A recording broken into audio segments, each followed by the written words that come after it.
જય શ્રી સ્વામિનારાયણ. આ તમે જોઈ રહ્યા છો સુરત પુલાશ્રમ યાત્રા, એનો નૈમિષારણ્ય ક્ષેત્રની અંદર જે અમે દર્શન કરી રહ્યા છીએ એનો તૃતીય ભાગ. તો આગળ ઘણા બધા સ્થાનના તમે દર્શન કર્યા, રુદ્રાવર્ત, સિદ્ધપીઠ, લલિતા દેવી, સત્યનારાયણ મંદિર, પાંડવોનું મંદિર, હનુમાનગઢી વગેરેના. તો ત્યાંથી દર્શન કરી અને હવે અમે જેને નૈમિષારણ્ય ક્ષેત્રનું ધબકતું હૃદય કહેવાય, તો એવા પવિત્ર ચક્રતીર્થની અંદર સ્નાન કરવા માટે આવ્યા છીએ. તમે જોઈ રહ્યા છો કે બહુ સરસ મજાનો ચક્રાકારે કુંડ છે અને એની જે દિવાલ દેખાય છે ત્યાં એક એક ચક્ર એટલે ટોટલ 108 જ્યાં ચક્ર છે એ ગોઠવવામાં આવ્યા છે. અને આ ચક્રતીર્થની અંદર પૃથ્વીમાંથી સ્વયંભૂ જળ પ્રગટ થયેલું છે. તો શાસ્ત્રોની અંદર એવું બતાવવામાં આવ્યું છે કે જે આ ચક્રતીર્થ છે એનો ઉદ્ભવ કેવી રીતે થયો. તો એક વખત તમામ ભારત વર્ષના જે ઋષિમુનિઓ જે અલગ અલગ સ્થાનોની અંદર રહી અને સાધના તપશ્ચર્યા વગેરે કરતા હોય, પછી જ્યારે એવો કોઈ પુણ્ય પર્વ આવે ત્યારે અમુક તીર્થોમાં લોકો ગંગા વગેરે હોય, ત્રિવેણી હોય, તો ત્યાં એ બધા ઋષિમુનિઓ ભેગા થતા હોય અને અંદરો અંદર બધાએ પોતપોતાના તપ, ધ્યાન, સાધના એની વાતો કરતા હોય. તો બધા ઋષિમુનિએ ભેગા થઈ અને નક્કી કર્યું કે ભારત વર્ષની અંદર તો 68 તીર્થો છે અને જ્યારે જ્યારે જેનો મહિમા વાંચીએ તો આપણને એવું લાગે કે આના કરતાં શ્રેષ્ઠ છે, આના કરતાં શ્રેષ્ઠ છે, તો ખરેખર કયું તીર્થ શ્રેષ્ઠ ગણાય. આવી ચર્ચા ચાલી અને છેવટે એનો કોઈ નિર્ણય કોઈથી આવ્યો નહીં. એટલે બધા ઋષિઓ ભેગા થઈ અને સત્યલોકમાં બ્રહ્મદેવની પાસે ગયા. બ્રહ્મદેવની આરાધના પૂજન વગેરે કર્યા હશે અને બ્રહ્માજી કદાચ પ્રગટ પણ થયા હશે. તો એમની પાસે એમણે વાત મૂકી કે આટલા બધા તીર્થોની અંદર અમે બધા જ ઋષિમુનિઓ અલગ અલગ સ્થાનની અંદર સાધના કરીએ છીએ, પણ અમને તમે એક એવું સ્થાન બતાવો ને એટલું બધું પવિત્ર હોય કે જ્યાં સાધના ઓછી કરીએ અને અધિક ફળની પ્રાપ્તિ થાય. તો એવી કંઈક અમારા ઉપર તમે કૃપા કરો. એટલે બ્રહ્માજી તો ઘણીવાર સુધી ઊંડા ઉતરી ગયા. તમે જોઈ રહ્યા છો કે આ જે આખું ચક્ર છે, એક એક ચક્રનો સ્પર્શ કરતાં ચક્રની અંદરથી જે અંદરના કુંડનું જે જળ છે એ બહાર આવી રહ્યું છે. તો અમે લગભગ 15 જેટલી આ ચક્રતીર્થની પ્રદક્ષિણા કરી છે. પહેલાં કરતાં ક્યારેક 2 કરીએ, ક્યારેક 5 કરીએ, પણ પાણી એકદમ ચોખ્ખું અને સારું હતું અને ઉનાળાનો સમય હતો. અમારા માટે આ છેલ્લું તીર્થ હતું. અહીંયાથી હવે અમારે સીધું સુરત જવાનું હતું. એટલે બધાને એવી ઈચ્છા હતી કે જેટલી થાય એટલી પ્રદક્ષિણા અને સ્નાન વગેરે કરવું. એટલે જન્મંગલના પાઠ હોય, પછી બીજ મંત્ર હોય, સ્વામિનારાયણ મહામંત્ર હોય, તો એ બધું જ બોલતા બોલતા અમે અહીંયા એક એક ચક્રએ સ્નાન કરી રહ્યા છીએ અને ચક્રતીર્થની પરિક્રમા કરી રહ્યા છીએ. એટલે 15 પરિક્રમાઓ, કોઈ 11 કરી, કોઈ 10 કરી, બધાએ પોતપોતાની કેપેસિટી પ્રમાણે કરી. ઉનાળાનો સમય છે, વળી ફૂલ વેકેશનનો સમય છે, એટલે ટ્રાફિક પણ ઘણું બધું છે. ઘણા બધા લોકો અહીંયા ભાવિકો સ્નાન કરી રહ્યા છે, પણ હવે બધા જ મહિમા સમજી અને સ્નાન કરતા હોય એટલે દિવ્ય ભાવ રાખી અને અમે પણ બધા સાથે અહીંયા સ્નાન કરીએ છીએ. કારણ કે તીર્થયાત્રાની અંદર જઈએ તો જે તીર્થયાત્રાનો સમય કહેતા વેકેશનનો સમયગાળો હોય ત્યારે ટ્રાફિક તો હોય જ. પછી તો આપણે રાહ જોઈએ કે ટ્રાફિક ઓછું થાય પછી સ્નાન કરીએ, તો એ તો કોઈ દિવસ મેળ પડે નહીં. એટલો બધો સમય પણ આપણી પાસે હોય નહીં. કારણ કે કોઈ માણસ સમુદ્રની અંદર સ્નાન કરવા જાય ને પછી કિનારે બેસે કે મોજા આવતા બંધ થશે પછી સ્નાન કરશું, તો એવું તો ક્યારેય પણ શક્ય નથી. સમુદ્રના મોજા બંધ થાય નહીં, માટે આપણે સ્નાન આપણા સમયે કરી જ લેવું જોઈએ. પહેલાં સંતો એવી વાત કરતા કે કોઈ ખેડૂત કોસ ચલાવી રહ્યા હશે અને એ વખતે કોઈ ઘોડેસવાર ત્યાંથી નીકળ્યો, એટલે એવું થયું કે પાણી આવી રહ્યું છે તો આપણે ઘોડાને અહીંયા પાણી પાતા જઈએ. એટલે એ ઘોડાને પાણી પાવા માટે ત્યાં કૂવાને કાંઠે આવ્યા. તો હવે કોસ ચાલતો હોય તો એ કોસની અંદર કીચડુક કીચડુક એવો અવાજ આવે. એટલે પેલા ઘોડેસવાર તો એક બાજુ ઘોડાને ઊભો રાખી અને ત્યાં ને ત્યાં ઊભા, ઘણી વાર ઊભા રહે. એટલે ખેડૂતે પૂછ્યું કે ભાઈ કાંઈ કામ હતું? ત્યારે એમણે કહ્યું કે મારે ઘોડાને પાણી પાવું છે. તો આ કહે છે કંઈ વાંધો નહીં, આ કુંડીમાં પાણી આવે છે તો ત્યાંથી તમે પાણી પાવ. ત્યારે એણે એવું કહ્યું કે મારો ઘોડો ભડકે છે, તમારા કોષની અંદર કીચડુક કીચડુક અવાજ આવે છે, એટલે એ બંધ થશે પછી હું પાણી પાઈશ. ત્યારે પહેલાં ખેડૂતે હસતા હસતા એવું કહ્યું કે ભાઈ કીચડુક કીચડુક જો બંધ થાય તો પાણી પણ બંધ થઈ જાય, કારણ કે કૂવામાંથી પાણી ખેંચવાનું હોય એટલે આ તો ચાલુ જ રહેવાનું, તમારે પાણી પાવું હોય તો પાઈ દો. કહેવાનો મતલબ એવો કે તીર્થસ્થાનો હોય તે ટ્રાફિક તો રહેવાનું જ, પણ આપણે આપણા સમય પ્રમાણે સ્નાન કરી લેવું જોઈએ. તો એ ન્યાયે. અને તમને પણ બધાને ભલામણ છે કે તમારે સંસાર છે એટલે તમે નક્કી કાંઈ કરો ને થઈ જાય કાંઈ. તમે નક્કી કર્યું હોય કે આવતા વર્ષે આવી રીતે યાત્રા કરવા જવું છે, પછી એમાં આપણે ઢીલા પોચા રહીએ અને બની શકે સમય નજીક આવે યાત્રાનો તો ધીમો ધીમો પગ દુખવા આવે, કંઈક કમર દુખવા આવે, કંઈક પ્રોબ્લેમ આવે, એટલે આપણને એમ થાય કે હવે આ વર્ષે નહીં મટે પછી જાશું. તો તમે સમજી લો કે આને સંસારનું કીચડું કીચડું કહેવાય, એ તો તમારે ચાલુ જ રહેવાનું. પણ સમય કાઢી અને ડાયો માણસ એને કહેવાય કે આત્મકલ્યાણનું મોક્ષનું સાધન કરી લે. તો એને તમે જોઈ રહ્યા છો બધા જ બહેનો બધાએ અતિ આનંદમાં સ્નાન કરી રહ્યા છે અને ચક્રતીર્થની પરિક્રમા કરી રહ્યા છે. તો બ્રહ્માજીને બધા જ ઋષિમુનિઓએ જઈ અને પ્રાર્થના કરી કે એવી કોઈ જગ્યા બતાવો કે જ્યાં અમારી તમામ જે સાધના છે એનું અનેક ગણું ફળ મળે, પરમાત્માની અમારા ઉપર કૃપા વરસે. એટલે બ્રહ્માજીએ ઘણું બધું વિચાર્યા પછી એક મનોમય ચક્ર બનાવ્યું, અને એ મનોમય ચક્ર બનાવી ઋષિમુનિઓને એવું કીધું કે હું આ મનોમય ચક્ર જે છે ને એને અહીંયાથી હું છૂટું મૂકું છું. તો જે અતિ પવિત્ર સ્થાન હશે એ સ્થાનની અંદર આ ચક્ર છે એ સ્થિર થઈ જશે, અને તમે સમજી લેજો કે ભજન ભક્તિ અને સાધના માટેનું એ સર્વશ્રેષ્ઠ સ્થાન હશે. એટલે ઋષિમુનિઓ બહુ પ્રસન્ન થયા અને આગળ આગળ ચક્ર જાય, પાછળ બધા ઋષિમુનિઓ. તો સ્વર્ગાદિક લોકની અંદર પણ આ ચક્રએ રાઉન્ડ માર્યો, પણ ક્યાંય ચક્ર સ્થિર થયું નહીં. પછી મૃત્યુલોકમાં ઘણા ઘણા તીર્થસ્થાનો છે ત્યાં બધે જ રાઉન્ડ મારી અને ફરતું ફરતું જે આ ચક્ર છે એ આ સ્થાનની અંદર આવ્યું. અને અત્યારે જે તમે ગોળાકાર કુંડ જોઈ રહ્યા છો તો એ ધરતીની અંદર એ ચક્ર અંદર ઉતરી ગયું, અને અંદર ઉતર્યા પછી છેક પેટાળમાં જઈ પૃથ્વીનું પેટાળ ફાડ્યું અને ત્યાંથી પાણીનો જબરજસ્ત પ્રવાહ નીકળ્યો. બધા જ ઋષિમુનિઓ અતિશય આનંદિત થયા અને એ પ્રવાહની અંદર બધાએ સ્નાન કર્યું. તો વર્ષો પહેલાં, કહેતા હજારો વર્ષો પહેલાં જે ચક્રના માધ્યમથી જે પૃથ્વીમાંથી જળ નીકળેલું, તો એ જ આ પ્રસાદીભૂત જગ્યા અને એ જ આ પ્રસાદીભૂત જળ છે. આમાં ક્યાંય ભરવામાં આવતું નથી. પૃથ્વીમાંથી ઓટોમેટિક આપણે ધોલેરા વગેરે સ્થાનોની અંદર પતાળિયાનું જળ કેમ એની મેળે નીકળે છે, તો એવી રીતે અહીંયાથી આ જળ નીકળે છે. અને આ જે ચક્રતીર્થની અંદર આવી અને ભાવિકો સ્નાન કરે છે. અને અહીંયા આ મનોમય ચક્ર છે. તમે વચનામૃત વાંચતા હો તો સારંગપુરના 7મા વચનામૃતની અંદર પરમાનંદ સ્વામીનો પ્રશ્ન છે કે મહારાજ મનોમય ચક્રની ધારા કુંઠિત કેમ થાય?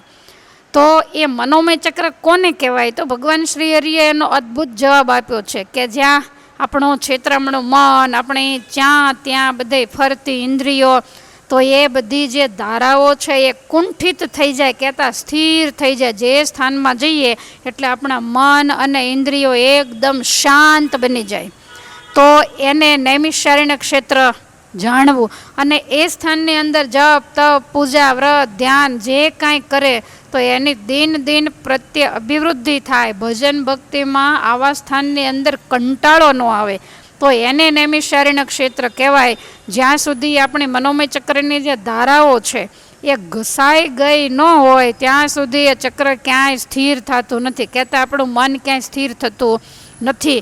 પણ પંચવિષય તરફથી જ્યારે આ બધી જ મનોમય ચક્રની ધારાઓ ઘસાય અને બુઠ્ઠી થઈ જાય તો મન છે એ બિલકુલ શાંત બને અને માયામાંથી વિરક્ત થઈ અને પરમાત્માની અંદર અનુરાગવાળું બને છે. તો એવું આ નૈમિષારણ્ય ક્ષેત્ર છે. એટલે તમામ તીર્થોનો જેને રાજા કહેવામાં આવે છે. અને ઋષિમુનિઓએ અહીંયા હજારો વર્ષો સુધી સાધના કરી અને આ ચક્ર તીર્થની અંદર સ્નાન કર્યું છે. તો આપણે ચક્રતીર્થમાં સ્નાન કરી અને તન મનથી પવિત્ર તો જરૂરથી થઈએ, પણ સાથે સાથે પરમાત્માને એવી પ્રાર્થના પણ કરીએ કે અમારા મનોમય ચક્રની ધારા કુંઠિત થઈ જાય. અને આપણે બહુ જ ભાગ્યશાળી છીએ. ભગવાન શ્રી હરિએ એવો સ્વામિનારાયણ સંપ્રદાય સ્થાપ્યો છે કે જેની અંદર ઠેક ઠેકાણે મંદિરો, સાધુ સંતો વગેરે રહેતા હોય. એટલે મહારાજે એ પ્રશ્નનો જવાબ એમ પણ આપ્યો કે મનોમય ચક્રની ધારા કુંઠિત થાય અને નૈમિષારણ્ય ક્ષેત્ર જાણવું. તો નૈમિષારણ્ય ક્ષેત્ર કયું? તો કે જ્યાં ભગવાનના એકાંતિક સાધુ રહેતા હોય, તો એ જગ્યાએ રહેવાથી મનોમય ચક્રની ધારા કુંઠિત થાય. કારણ કે આમાં તો એવું છે કે ગુણાતીતાનંદ સ્વામીએ કહ્યું એમ કે આ જીવાત્માને રોજ આંકલાને પડકારા કરનારા જોઈએ તો જ ભગવાન ભજાય. તમે 12 મહિનામાં એકાદ વખત સંતોની પાસે જાય અને કથા વાર્તા સાંભળો, સત્સંગ કરો, પછી 12 મહિના સુધીમાં તો એ તમારો સત્સંગ ક્યાંય ચૂથાઈ જાય. પણ કાયમને માટે બ્રહ્માનંદ સ્વામી કે સંત સમાગમ કીજે હો નિષદિન, સંત સમાગમ કીજે. બહારગામ જવાનું થાય, 8-10 દિવસ તમારું ઘર બંધ રહે તો ઉપર માટી જામી જાય. તો આપણને રોજ માટી કેમ નથી દેખાતી? તો કે રોજ હાથ ફેરો થાય છે, રોજ સાવરણી ફરે છે. એમ માણસના મનનું પણ એવું જ છે કે સત્સંગની સાવરણી એના મનમાં રોજ ફરવી જોઈએ. જો એમાં ગેપ પડે એટલે તરત જ માયા અસવાર થઈ જાય છે. અને ભગવાનના માર્ગેથી જીવાત્માને પાડવા માટે જ માયા તાકીને બેઠી છે. જેમ ઉંદરની સામે બિલાડી તાકીને બેઠી હોય ને, એમ આપણી સામે માયા છે એ તાકીને બેઠી છે. એટલા માટે સંત સમાગમ રૂપી જે નૈમિષારણ્ય ક્ષેત્ર છે એનો પણ કાયમને માટે યોગ રાખવો. તમે જે સ્થાનમાં રહેતા હો, આજુબાજુમાં જ્યાં ક્યાંય સાધુ સંતો બહેનો રહેતા હોય, કથા વાર્તા થતી હોય, ભગવાન બિરાજતા હોય, તો એના દર્શન, માળા, પદિષ્ણા, સંતોનો સમાગમ, કથા વાર્તા કાયમને માટે ચાલુ રાખવું. જો મનોમય ચક્રની ધારા કુંઠિત કરવી હોય તો. અને નહીંતર આ જે ધારદાર મનોમય ચક્રની ધારાઓ છે એ જ આપણા માટે જન્મ અને મરણનું કારણ છે.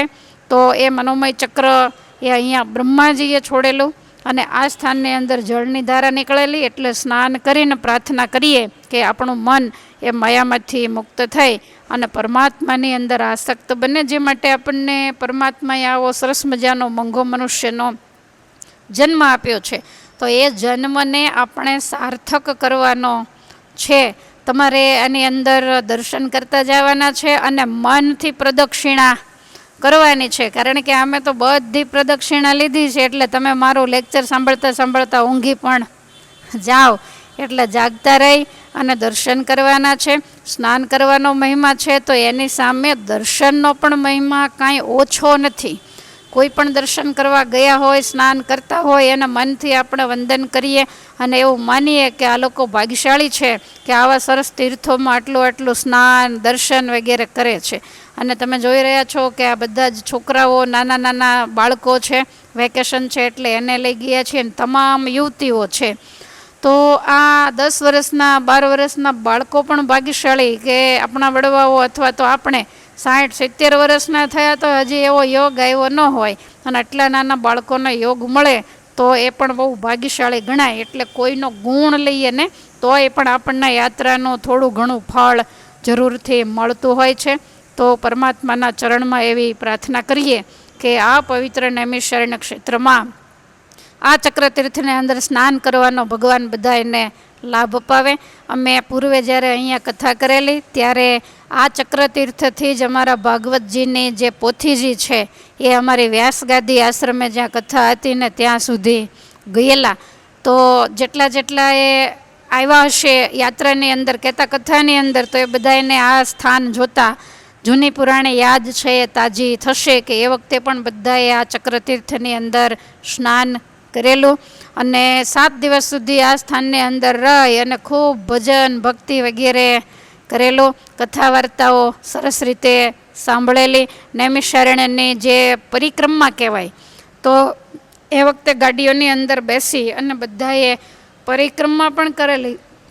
વહેલી સવારે ગયેલા તો ગાડીઓના માધ્યમથી અમે 3-4 વાગે પાછા આવ્યા. આખા નૈમિષારણ્ય ક્ષેત્રની પરિક્રમા કરેલી. તો આ ચક્રતીર્થમાં દર્શન કરી અને અમે વ્યાસગાદી આશ્રમ, એ પણ જે નૈમિષારણ્ય ક્ષેત્રનું મુખ્ય અને પવિત્ર સ્થળ કહેવામાં આવે છે, દર્શન કરનારા જે ઓનલાઈન જોનારા તમે લોકો છો, તો જે તે વખતે અમારી સાથે નૈમિષારણ્ય ક્ષેત્રની અંદર કથામાં આવ્યા હશે, એને આ પટાંગણની અંદર અમે પ્રવેશ કર્યો એટલે તરત સ્મૃતિઓ તાજી થવા માંડી હશે. આ તમે જોઈ રહ્યા છો કે મુખ્ય ગાદી સ્થાન છે, અને આ ગાદીને ઉપર વ્યાસ સ્વરૂપ જાણી અને મુકુટ પહેરાવવામાં આવ્યો છે. તો આ ભગવાન વ્યાસનારાયણની નીચે કાયદેસરની ગાદી છે. ભગવાન વ્યાસનારાયણે અહીંયા બેસી અને શૌનકાદિક ઋષિમુનિઓ કે જે કોઈ હતા એ બધાને અહીંયા શાસ્ત્રો ભણાવેલા, એનું જ્ઞાન એને આપેલું. તમે જોઈ રહ્યા છો કે શાસ્ત્રો જ્યારે લખાતા ત્યારે ગણપતિજી લખવાનું કામ કરતા, એટલે બાજુમાં ગણપતિજીની પણ સુંદર મૂર્તિ છે. અમે સીધા ચક્રતીર્થમાં સ્નાન કરી અને ભીના કપડે જ આ સ્થાનની અંદર શુકગાદી કહેતા વ્યાસગાદી સ્થાને અમે આવ્યા છીએ. તમે પાછળ દર્શન કરી શકો છો. આગળ જે તમને મુગટવાળો દેખાય, યાદ રાખો કોઈ મૂર્તિ નથી, માત્ર અને માત્ર એ શંકુ આકારની ગાદી છે. તો ઘણા સમય પહેલાં અમે તેને પૂજારીને એવું પૂછેલું કે ગાદીનો આકાર આવો કેમ, એ તો સીધો અને સપાટ હોય.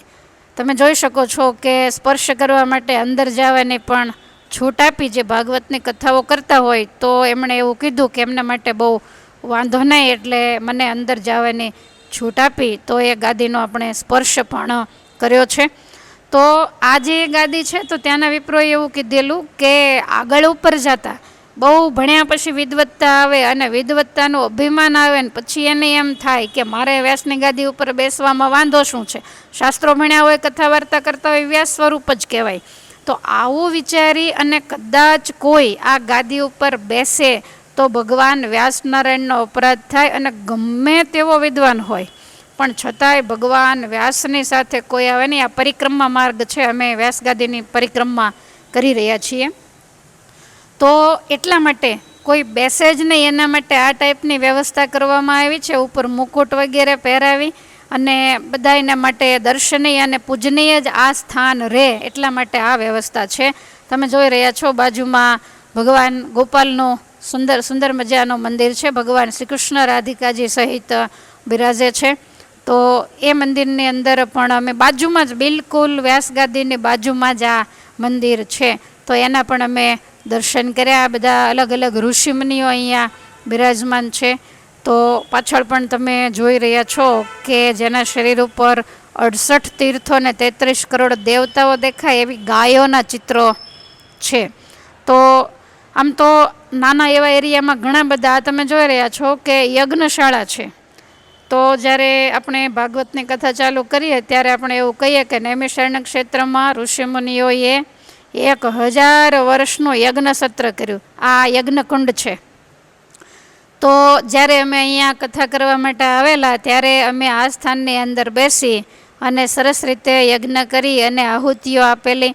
તો એ 88,000 ઋષિમુનિઓએ જ્યાં યજ્ઞની આહુતિઓ આપીને 1000 વર્ષના જ્યાં સત્ર થતા, તો એ જ આ પ્રસાદીનો યજ્ઞકુંડ છે, જ્યાં ગૌદાન વગેરે થઈ રહ્યું છે. પ્રસાદીની ભસ્મ બધાએ લીધી. અને હવે તમે જે આ વડલાનું વૃક્ષ જોઈ રહ્યા છો, તો એ વડલાના વૃક્ષને 5000 વર્ષ પુરાણું માનવામાં આવે છે.